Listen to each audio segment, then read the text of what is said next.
Ontem, um dia antes do julgamento, o ministro do Supremo Tribunal Federal, Alexandre de Moraes, negou o pedido da defesa de Felipe Martins para que o ministro Luiz Fux participasse do julgamento do ex-assessor de assuntos internacionais do governo Bolsonaro.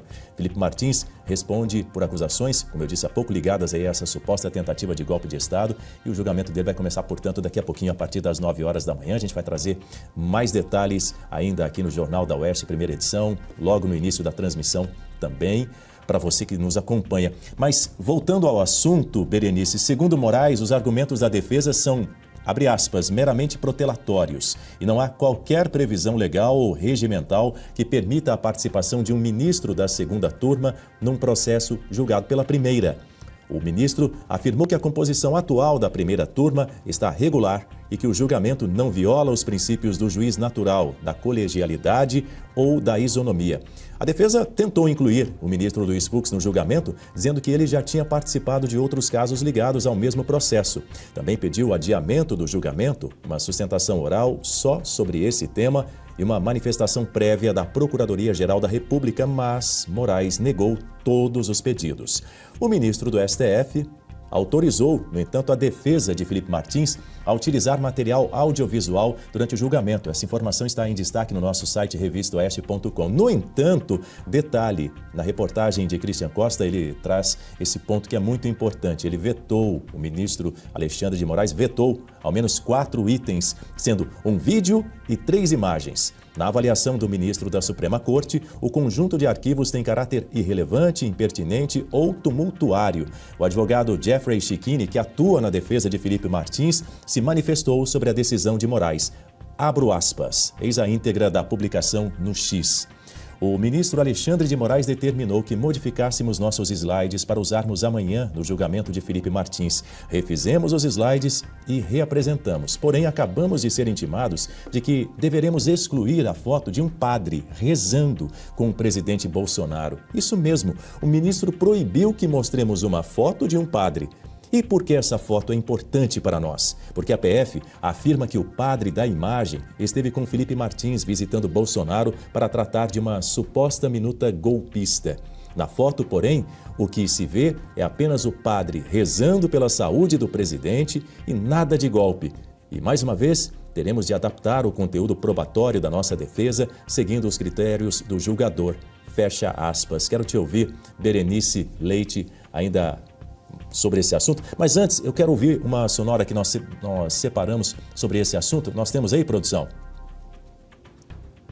Ah, não, eu tenho um print, na verdade. Coloca um print aí na tela que eu trouxe, mas enquanto isso eu vou ouvir aqui a Berenice Leite. Está aí o que disse o ministro Alexandre de Moraes na sua decisão a fim de evitar o risco de tumulto nesse momento. Quero trazer esse detalhe para você, Berenice, porque recentemente esse documento aí ele se refere a um pedido do Poder 360 para ouvir, para entrevistar o Felipe Martins. Nessa decisão, o magistrado declarou que a recusa teve o objetivo de evitar o risco de tumulto nesse momento processual, que é o que nós vimos ali na imagem. Contudo, o ministro não elaborou o que ele entende ser um risco de tumulto. Inclusive, o Poder 360 fez um novo questionamento, entrou com um recurso pedindo para ouvir Felipe Martins antes desse julgamento.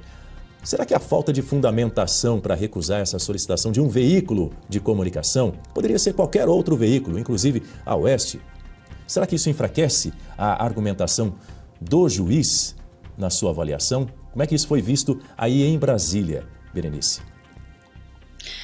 Olha, Daniel, o que dizer sobre o ministro Alexandre de Moraes, né? Ele simplesmente ignora aquilo que ele acha impertinente, aquilo que ele considera que vai causar tumulto e aquilo que vai expor as irregularidades e arbitrariedades que acontecem dentro desse processo. Um processo cheio de vícios, onde ele sequer poderia estar atuando, inclusive como relator, pior ainda, né, relatando algo onde ele aparece dentro do processo como uma suposta vítima que poderia ali ser enforcado em praça pública. Então, assim, se ele falou, tá falado, né? O que adianta enfraquecer a imagem dele diante de quem? Do Senado, que não faz nada? Que está de joelhos vendo tudo acontecer? Né? De um presidente do Senado, à lá Davi Alcolumbre, que não tem coragem de pautar impeachment de ministros do STF, que viu na semana Gilmar Mendes na canetada tirar essa prerrogativa do Senado e nada fez, ficou apenas ali no discurso. Então, assim, ele não está preocupado se a imagem dele está enfraquecida ou não, pelo contrário, acredito que ele esteja se sentindo cada vez mais forte. Aliás, ele declarou isso recentemente, né? Ele disse que o Supremo Tribunal Federal do Brasil é um dos mais fortes do mundo. Por quê? Porque não tem freios, porque nada acontece. E ali eles vão avançando, isso não é de hoje, isso vem acontecendo há muito tempo. E nessa semana nós vamos ver mais um linchamento, né? Um linchamento jurídico em praça pública, na Praça dos Três Poderes, melhor dizendo. É isso que nós vamos ver. A defesa sendo impedida de ter a sua ampla jurisdição de defender o seu réu. É isso que nós vamos ver. E quando eu falo jurisdição, na verdade é jurisprudência, né? Porque se a gente for puxar o histórico, todos os advogados de réus do 8 de janeiro não têm nem sequer acesso aos autos. Cadê a minuta? A minuta que o próprio doutor Jeffrey Schickini, ele exigiu, né? Onde é que está a minuta dentro do processo? O ministro Alexandre de Moraes, em uma das outras sustentações, só deu aquela risadinha e falou assim, daqui a pouco vocês vão ver aí, vai aparecer. Não tem! A minuta não existe. E olha, há uma expectativa, porque o advogado do Felipe Martins, o Jeffrey Schickini, ele disse que tem um documento inédito que vai apresentar essa semana, que indicaria a participação do CID e também fala sobre o plano para despistar a investigação. Então, vamos aguardar, né? Sabemos que são advogados muito competentes e, nesse sentido, eles querem, claro, pelo menos expor ali todas as ilegalidades que acontecem nesse processo. Mas é um jogo de cartas marcadas, né? Inclusive, quando ele decide, o ministro Alexandre de Moraes decide que o Fux não tem mais competência para estar ali nesse julgamento, ele quer evitar também uma exposição nesse sentido, para que o Fux não leia mais um voto ali de 14 horas e destrinche, né, e coloque abaixo todo esse processo ilegal e imoral, Daniel. Muito bem, a gente recuperou aqui a imagem desse encontro ao qual o Jeffrey Schickini se refere. Está aí a imagem, é um padre que visita o então presidente Jair Bolsonaro, está ali fazendo uma oração, rezando juntamente com Jair Bolsonaro. Essa é a imagem que Jeffrey Schickini publicou nas redes sociais. Daqui a pouco, às 9 da manhã, portanto, começa o julgamento do chamado Núcleo 2, nessa suposta tentativa de um golpe de Estado. A gente vai acompanhar o início na transmissão aqui no canal da Revista Oeste com você. São 7h49, voltando contigo, Berenice, vale lembrar que inicialmente Felipe Martins foi preso preventivamente por 6 meses, sob a alegação de risco de fuga para os Estados Unidos, uma informação que inclusive foi desmentida depois pelo próprio Departamento de Segurança Interna americano.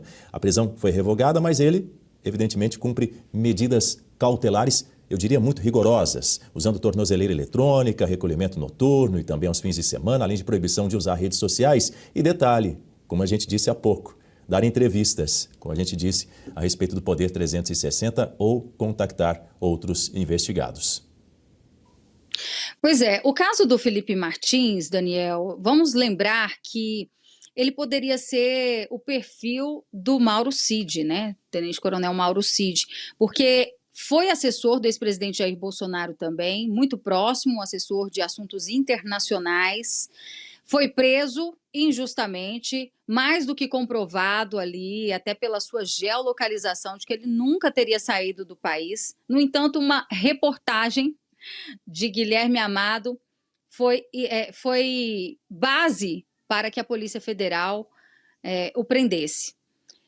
E é claro que a gente sempre compara o Felipe Martins com o Mauro Cid por essa proximidade, porque o que nós vimos em relação ao Mauro Cid foi o Fishing Expedition, né, a pesca probatória, quando você ali apreende, por exemplo, o celular de alguém próximo e tenta buscar informações que em algum momento possa incriminar aquele objeto de perseguição, no caso o ex-presidente Jair Bolsonaro. Felipe Martins ficou preso por 6 meses, né? Inclusive 10 dias salvo me engano, foram 10 dias em uma solitária, o que pode, segundo muitos juristas, ser configurado até como tortura o que ele sofreu. E nem assim ele recuou, e nem assim ele fez nenhum tipo de delação, ou como o próprio Mauro Cid relatou em algumas mensagens, em momento de desespero, que ele disse, né, com todas as palavras, que estava ali falando o que a polícia queria que ele dissesse. Por isso, as contradições, por isso tantos depoimentos, cada um dizendo uma coisa. Felipe Martins não cedeu a essa pressão, não cedeu ao que muitos juristas afirmam, a essa tortura. E hoje, né, está nesse julgamento, que, ao que tudo indica, vai condená-lo também, mas que fique registrado nos autos, né, Daniel, que fique registrado na história do Supremo Tribunal Federal e que um dia isso possa ser revertido. E aí finalizo meu comentário trazendo uma outra reflexão. Talvez seja por isso que o ministro Alexandre de Moraes não permite que as defesas exponham vídeos, exponham ali fotos de um padre que realmente estava ali apenas orando e que não teria nenhum tipo de complô existente no sentido de dar um golpe de Estado no país. Talvez por isso, né? Ou certamente por isso que essas provas que colocam ladeira abaixo todas as ilações dentro desse processo, talvez por isso essas provas não possam ser expostas, Daniel.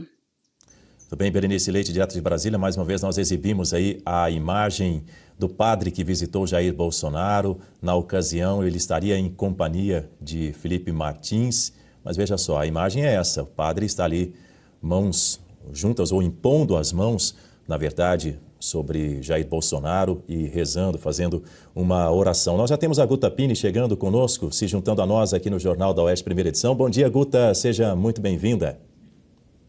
Bom dia, Dani, bom dia, Berenice, bom dia a toda a nossa audiência. Vamos então, terça-feira, semana só começando, estava aqui um pouquinho na audiência com vocês. Feliz de estar aqui agora integrando a bancada. Foi bom você chegar agora, porque eu quero trazer justamente o ponto de vista jurídico, Guta. Nós conversamos com muitos juristas aqui em todos os nossos telejornais na Oeste e boa parte deles apontam que o STF não poderia julgar o Felipe Martins porque, como ex-assessor, ele não possui o chamado foro privilegiado, que é um benefício que é concedido, que é direcionado a casos de altas autoridades, diretamente para a Suprema Corte. Esse, inclusive, você se lembra, Guta, foi o voto divergente do ministro Luiz Fux em relação ao julgamento do chamado Núcleo 1, assim chamado pela PGR, do qual Bolsonaro teria feito parte. Exatamente, porque a Constituição Federal é ela que atribui o foro, ou seja, onde cada pessoa vai ser julgada. Mas como que a Constituição conseguiria prever onde todos os brasileiros seriam julgados? Pois bem, a Constituição Federal faz isso através da função que a pessoa ocupa. Então, esse foro por prerrogativa de função, só tem acesso a esse foro quem tem uma função pública que justifique essa competência do tribunal. Então, por exemplo, juízes, eles são julgados pelos tribunais. É assim que acontece. Uma pessoa que não tem um cargo, uma pessoa comum, ela é julgada por um juiz de primeira instância. E aí, a depender do cargo dessa pessoa, a Constituição estabeleceu onde será o foro, o local, o tribunal em que ela será julgada. No caso de Felipe Martins, ele não tinha uma função pública que justificasse a competência, o foro no Supremo Tribunal Federal.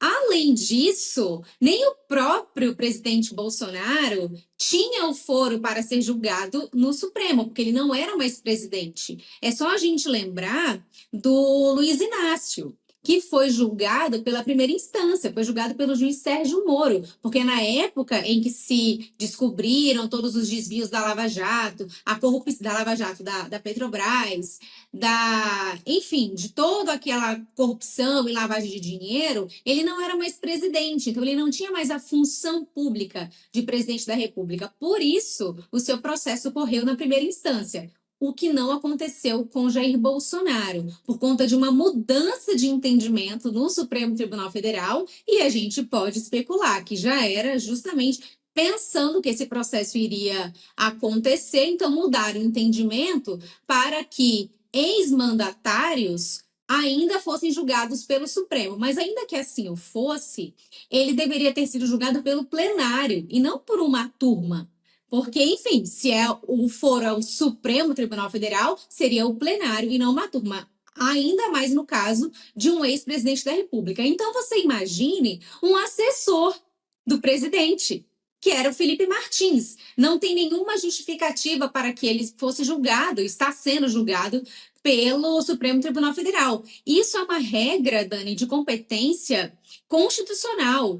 E isso pode acarretar lá na frente na anulação dos processos, nas nulidades dos processos. Porque quando você é julgado por um foro incompetente, e nesse caso é uma competência absoluta, não é necessariamente só uma competência de cidade errada, um tribunal estadual, um tribunal federal em um estado diferente, uma cidade diferente. Não é isso. É o próprio tribunal em si. Então, essa nulidade ela é absoluta, porque ele deveria ter sido julgado por um juiz de primeira instância e não pelo Supremo Tribunal Federal. O que aconteceu no caso do Lula? A nulidade dele foi uma nulidade relativa, porque ele foi julgado, então, por Curitiba. E, segundo o entendimento lá do Supremo, era para ele ter sido julgado em alguns casos em São Paulo, outros em Brasília. Mas o fato é que, se vocês perceberem, é uma competência de cidade, de estado, e não de juiz. Ele seria, desde o início, julgado por um juiz de primeira instância. Então, a competência não seria absoluta. Então, não haveria, como não houve, razões para uma nulidade absoluta de todo o processo do Lula. Diferente agora, que futuramente, se a justiça voltar a existir no nosso país, prevalecer, todos os casos deverão ser anulados. Não só o de Felipe Martins, não só o do presidente Bolsonaro, mas de todas as pessoas do 8 de janeiro, que também foram julgadas pelo STF sem ter o foro privilegiado. É uma regra de competência absoluta na Constituição, está sendo solenemente ignorada pelo Supremo, que é quem deveria guardar a Constituição.